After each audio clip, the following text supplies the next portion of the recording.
जय गुरुदेव। सभी साधक साधिकाओं को मैं एक बार फिर से स्वागत करता हूँ। और देखिए, आज जो विषय पर मैं जिस पे चर्चा करना चाहता हूँ वह बहुत ही ज़्यादा महत्वपूर्ण है और सभी की लाइफ से जुड़ा हुआ है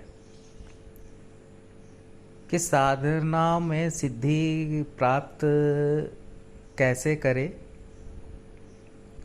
और कैसे उन शक्तियों से कनेक्ट हो साधक। अब देखिए क्या होता है, कहने का तात्पर्य यह है कि जैसे कि गुरु होते हैं वे शक्तिपात दीक्षा देते हैं। अब कोई साधक है, कोई अप्सरा के लिए शक्तिपात जो है दीक्षा लेने के लिए जाता है उनके पास में, तब गुरु उनको शक्तिपात देते हैं। चाहे अप्सरा है तो चलो अप्सरा को ही ले लेते हैं पहले कि प्रत्यक्षीकरण की साधना है, और अप्सरा के लिए अप्सरा दीक्षा लेने के लिए गुरु के पास जाता है कोई साधक, और गुरु पूर्ण सक्षम है, पूर्ण सक्षम है, वो आपको शक्तिपात दे सकते हैं। उन वे चाहें तो समस्त अप्सराओं को अपने सामने बुला सकते हैं, उनमें सामर्थ्य है, इसीलिए वे शक्तिपात आपको दे रहे हैं। अपनी तरफ से गुरु पूर्ण प्रयास करते हैं उस साधक में शक्ति तत्व प्रवाहित करने का। वह अप्सरा तत्वों का बीज रोपण करते हैं उसके रोम प्रतिरोम में साधक के, ताकि वह जब साधना मंत्र जप में बैठे तो अपनी ऊर्जा के द्वारा, मंत्र के द्वारा, पूर्ण विश्वास के द्वारा वह उस अप्सरा का प्रत्यक्षीकरण जो है कर सके अपनी आंखों के सामने। तो उनकी तरफ से कोई कमी नहीं होती है। कमी कहाँ रह जाती है फिर? अब यही चीज़ मार्गदर्शक भी करते हैं। जैसे कि मार्गदर्शक कोई आपको साधना दे रहे हैं, अप्सरा साधना दे रहे हैं, विधान दे रहे हैं, अपनी तरफ से जो प्रक्रिया है, चाहे वो भोग प्रक्रिया कर रहे हैं या किस भी प्रक्रिया से जो वह उन्होंने साधना सिद्धि प्राप्त की हुई है स्वयं ने, तो वही प्रक्रिया के तहत वह अपने साधक को जो है, उस साधक को, जो शिष्य को जो है शक्ति, जो अप्सरा से जुड़ी हुई, प्रत्यक्षीकरण से जुड़ी हुई कोई भी विशेष अप्सरा है, तो उसको पूर्ण प्रयास करते हैं कि वह साधक के पास जाए और वह विधान उस साधक को बताते हैं, ठीक उसी गुरु की तरह जो शक्तिपात करते हैं साधक में। तो प्रयास तो दोनों का ही बराबर रहता है कि वह अप्सरा वह शक्ति उस साधक के पास जाए जो वह शक्ति ग्रहण कर रहा है, जो मार्गदर्शन में साधना संपन्न कर रहा है, गुरु या मार्गदर्शक किसी के भी।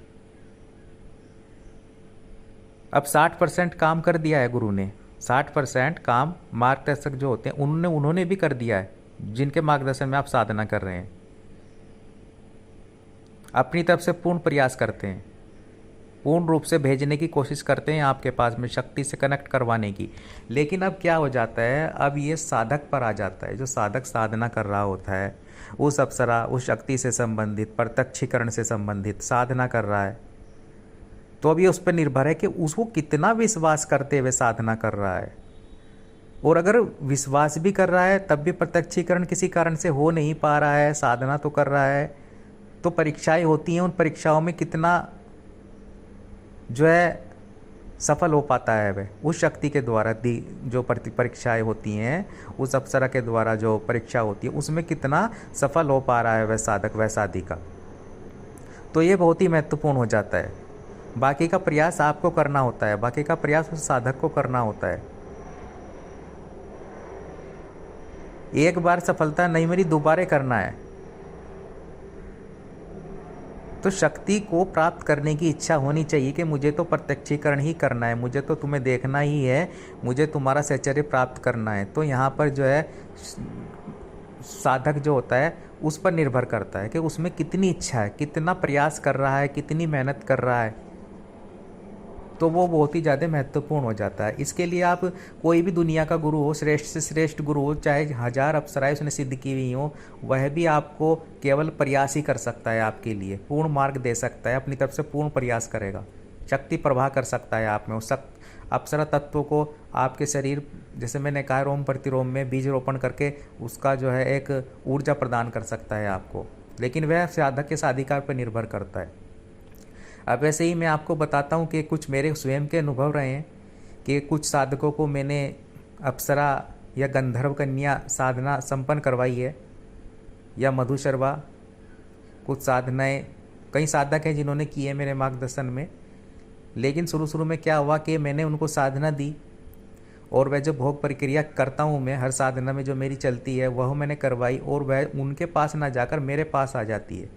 वह शक्ति, वह अप्सरा जब मैं उनके पास भेजता हूँ कि हे देवी आप इन साधक के पास जाना है आपको, और प्रत्यक्षीकरण इनको अपना सहचर्य प्रदान करना है, मैं ये भोग दिलवा रहे हैं, इनके नाम से भोग है और ये साधना स्टार्ट कर रहे हैं, ये मेरे मार्गदर्शन में साधना स्टार्ट कर रहे हैं, इनका नाम ये है, पता ये है, पिता का नाम ये है, माता का नाम ये है, पूर्ण जानकारी देता हूँ आपकी। और कई बार ऐसे हुआ है आपके पास गई है वह शक्ति, आपके पास वह सब अप्सरा जाती है लेकिन वापस लौट के मेरे पास आती है, मुझे बताती है कि गुरुदेव, मुझे बताती है क्या कमी है, क्या कमी है उस साधक में, ऊर्जा ही नहीं है तो मैं कैसे प्रत्यक्षीकरण दूं उसे। वो प्रत्यक्षीकरण की कामना रख रहा है पहली बार में ही, साधना तो कर रहा है लेकिन एक क्रम है, मुझे बताती है कि क्रम है, उसे आगे बढ़ना होगा, उसे प्रयास करना होगा, उसे साधनाएं करनी होगी, उसे और मेरे अनुष्ठान करने पड़ेंगे और मेरा मंत्र जप करना पड़ेगा। एक बार में नहीं हो रहा है तो दोबारा करना पड़ेगा, हर टाइम पर करना पड़ेगा। तो एक टाइम ऐसा आएगा कि उसमें इस लेवल तक ऊर्जा तत्व जो है उत्पन्न हो जाएगा कि मैं प्रत्यक्षीकरण दूंगी ही दूंगी उसे। विधान में कोई कमी नहीं होती है, विधान में कोई कमी नहीं है, तो वो हमारे पास इसलिए आती है। अब हम में ऊर्जा है, ये कहकर कि मैं अपना कोई आपके सामने अपने आप को अपना बड़ाई नहीं कर रहा हूँ, लेकिन मैं कह रहा हूँ कि अगर आप अलग अलग प्रकार की साधना करेंगे, गुरु मंत्र जप करेंगे, महाविद्याओं का मंत्र जप करेंगे और अप्सरा भी अगर आप सिद्ध कर रहे हैं तो उसे बार बार प्रयास करेंगे सिद्ध करने का, बार बार प्रयास करेंगे। एक बार असफलता मिल गई, दूसरी बार करें, तीसरी बार करें, तो ये बहुत ही महत्वपूर्ण होता है, विश्वास होता है। तो कई बार ऐसे हुआ है हमारे साथ में कि शक्ति हमारे पास आती है, जिस दिन साधक साधना शुरू करता है उसी दिन उसका आगमन हमारे पास हो जाता है, हमें अवगत करा देती है। और सारी ही बात साधक के सामने नहीं रखी जाती, फिर हमारा प्रयास होता है कि हम इसे आगे बढ़ाएं, और कभी कभी प्रत्यक्षीकरण प्रथम बार में ही हो जाता है। ये तो साधक की ऊर्जा पर निर्भर करता है, विश्वास पर निर्भर करता है, मंत्र के प्रति, गुरु के प्रति। अगर तर्क वितर्क करेगा साधक, तर्क वितर्क दिमाग में चलेगा, दी है मंत्र दिया है, पता नहीं सही है नहीं सही है, गुरुजी भोग पर क्या करें, क्या पता कर रहे हैं नहीं कर रहे हैं, क्या है क्या नहीं है, मैंने धनराशि दे दी है, 100 बातें चलती हैं। गुरु ने जो है शक्तिपात दीक्षा दी है, पता नहीं क्या दिया है, शक्तिपात होगा, कैसे दिया है नहीं दिया है, इस तरह की जो बातें होती हैं। और यही बातें शक्ति के प्रति भी होती हैं कई साधक साधिकाओं की। मंत्र जप कर रहे हैं, प्रत्यक्षीकरण होगा या नहीं होगा, शायद होना, चलो करके देख लेते हैं, होगा तो ठीक है, नहीं हुआ तो ठीक है, करने में क्या जाता है। तो जब इस तरह का भाव मन में रखेंगे मंत्र के प्रति, शक्ति के प्रति, गुरु के प्रति, तो फिर सफलता मिल नहीं पाती है, सफलता थोड़ी हमसे दूर चली जाती है, फिर टाइम लग जाता है। तो ये जो है महत्वपूर्ण जो बातें होती हैं। और फिर मैं जब समझ सका कि क्या कारण होता है, शुरू में मैं भी यही सोचता था जब मैं नया नया साधक था अपनी लाइफ में कि ऐसा क्यों हो रहा है। अप्सरा साधना, प्रत्यक्षीकरण की साधना है, पूर्ण विधि ली है, गुरु से शक्तिपात दीक्षा भी ली है, फिर क्या कारण हो रहा है, कोई कमी नहीं रख रहा हूँ, विश्वास भी कर रहा हूँ, तो क्या कारण हो रहा है, क्यों नहीं संपन्न हो पा रही है। पर फिर जब मैंने देखा कि मैं परीक्षाओं में पूर्ण सफल नहीं हो पा रहा हूँ, जो शक्ति मुझे परीक्षा दे रही है, जिसमें मुझे सफल होना है उसकी परीक्षाओं में, वो मैं पीछे हट रहा हूँ। एक बार अनुष्ठान करके मैं विश्वास डगमगा रहा है मेरा, होता है नहीं होता है, विधि सही है नहीं है, क्या है क्या नहीं है, विश्वास डगमगा रहा है। फिर मैंने दूसरी बार किया, फिर मैंने तीसरी बार किया, और तीसरी बार में तो संभव ही नहीं कि तीसरी बार आप करें, किसी शक्ति के पीछे लग जाएं और वह प्रत्यक्ष ना हो।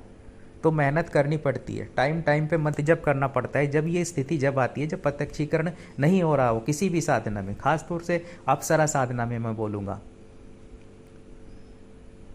और फिर यही देखती है कितना आत्मविश्वास है साधक में, वह शक्ति, वह अप्सरा, वह यक्षिणी यही देखती है कि कितना आत्मविश्वास है इस साधक में।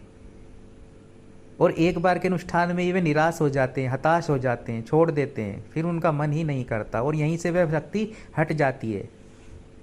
तो ये बहुत ही ज़्यादा महत्वपूर्ण बात होती है। अब हमने अलग अलग प्रकार की जो साधना विधि देते हैं, हम भी देते हैं, गुरु से दीक्षा भी लेकर के साधक करते हैं,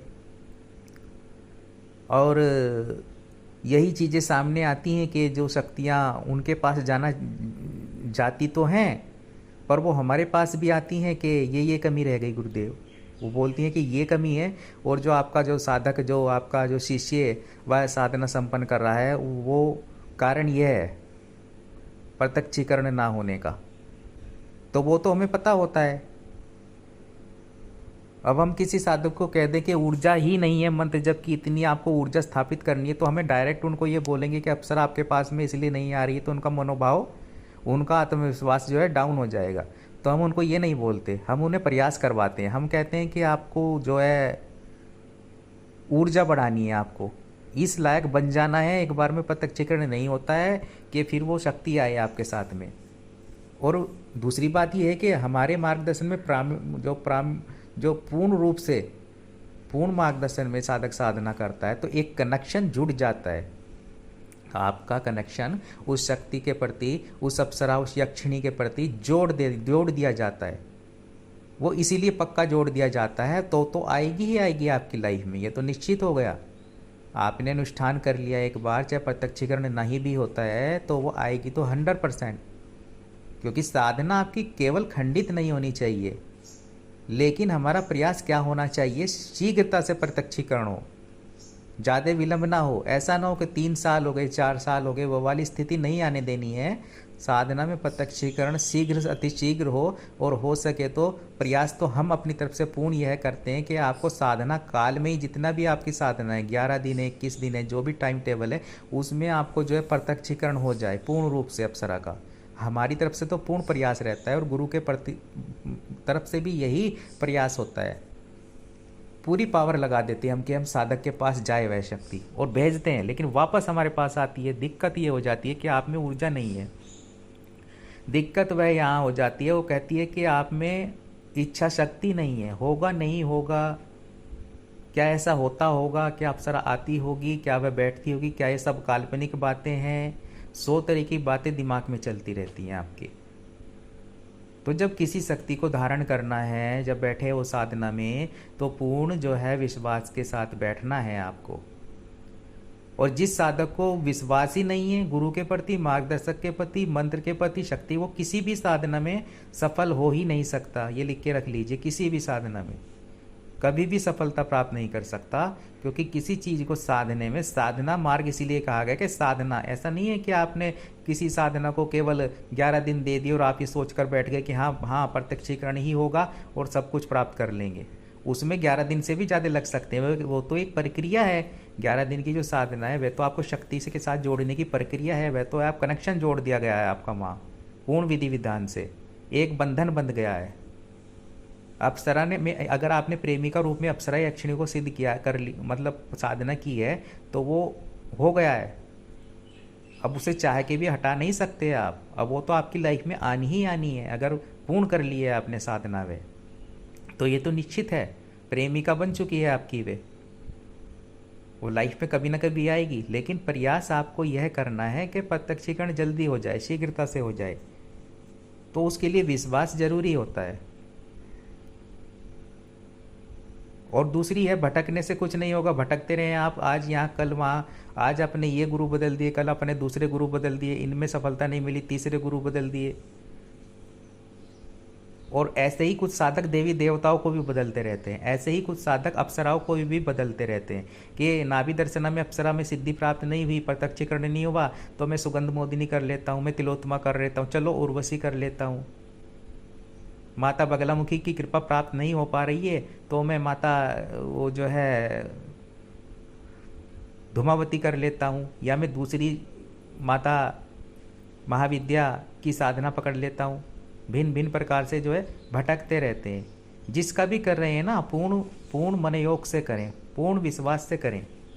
फिर छोड़ना नहीं है, छोड़ना नहीं है, बदलना नहीं है। जिसको धारण कर लिया है, कर लिया है। अब चाहे वह अप्सरा हो, चाहे वह गुरु हो, चाहे वह मार्गदर्शक हो, चाहे सफलता मिल रही है, चाहे असफलता मिल रही है,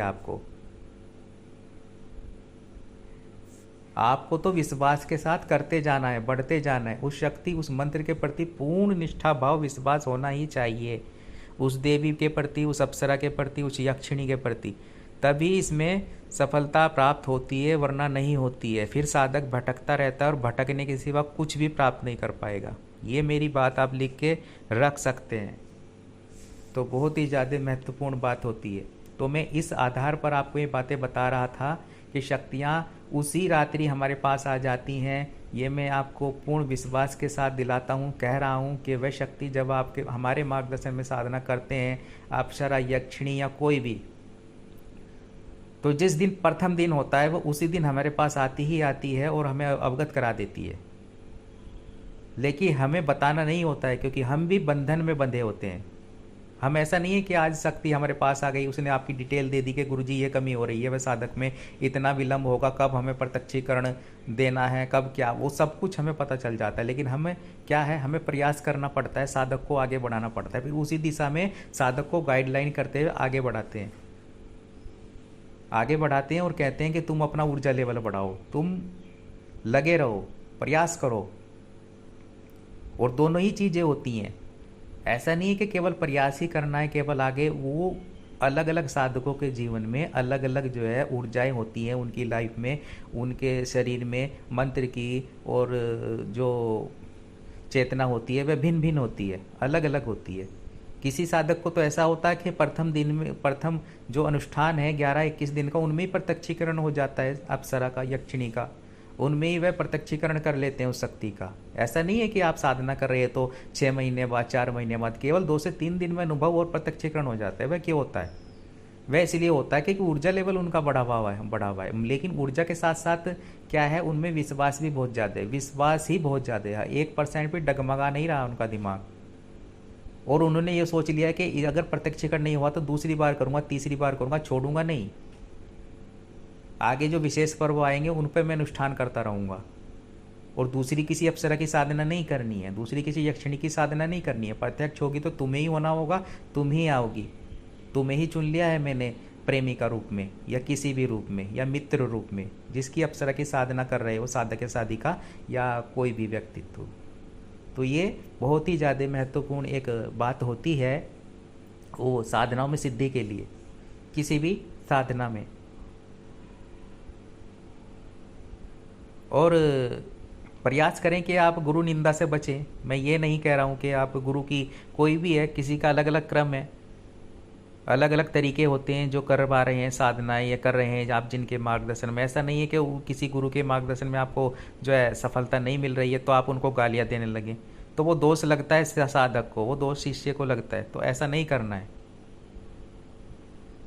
अगर लग रहा है कि आप धारण करें, तो मैं ही कहता हूँ जब भी गुरु को धारण करें, मार्गदर्शक को धारण करें, कि बहुत ही सोच समझ कर धारण करें। गलती गुरु की नहीं है। गुरु आपके पास नहीं गए हैं कि आओ मुझसे दीक्षा ले लो, आओ मेरे मार्गदर्शन में साधना कर लो। आप गए हो गुरु के पास, आप जाते हो मार्गदर्शक के पास कि मुझे साधना करनी है, वो नहीं जाते आपके पास। और यही देवी देवताओं में भी होता है, यही अप्सराओं में भी होता है। वे नहीं आती आपके पास, आओ मेरी साधना कर लो, आप जाते हो। आपका एक आकर्षण झुकाव होता है उस अप्सरा के प्रति, उस देवी के प्रति, उस गुरु के प्रति, तब आप जाते हो उनके पास में।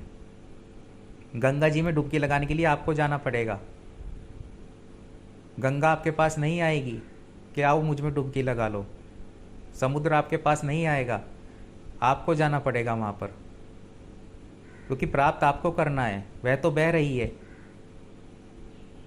तो वैसे ही गुरु मार्गदर्शक का ज्ञान तो है, लेकिन जाना तो आपको पड़ेगा। तो बात कहने का मतलब मेरा यह है कि जब भी गुरु और मार्गदर्शक आप धारण करें तो सोच समझ कर करें।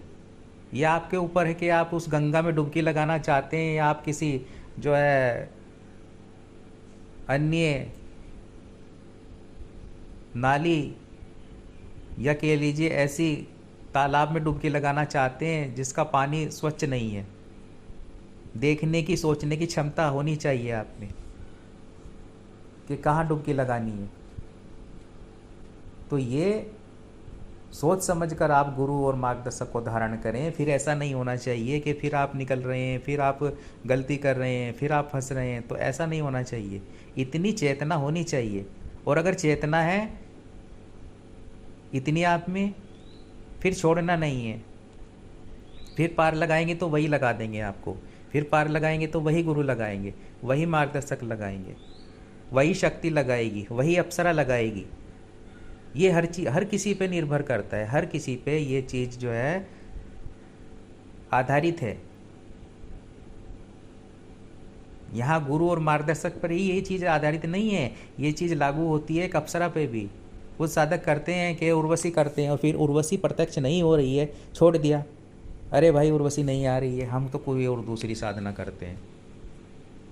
इन गुरु के संपर्क में गलत आ गए, सफलता नहीं मिल रही, दूसरे गुरु प्राप्त करते हैं। तो वो साधक अपना बोरिया बिस्तर उठाकर फिरते रहते हैं, घूमते रहते हैं चारों दिशाओं में, और कुछ उन्हें प्राप्त नहीं होता। अलग अलग शक्तियों को पकड़ते रहते हैं कि ये करते हैं, वो करते हैं, भैरव करते हैं, काली करते हैं, दुर्गा करते हैं, सप्तशती के पाठ करते हैं, ये करते हैं, तो अलग अलग भिन्न भिन्न हनुमान जी करते हैं। तो ये जो प्रक्रिया है इससे बचना होगा। और अगर साधनाओं में सिद्धि प्राप्त करनी है तो एक शक्ति को धारण करें, कोई भी हो, वह कोई भी हो।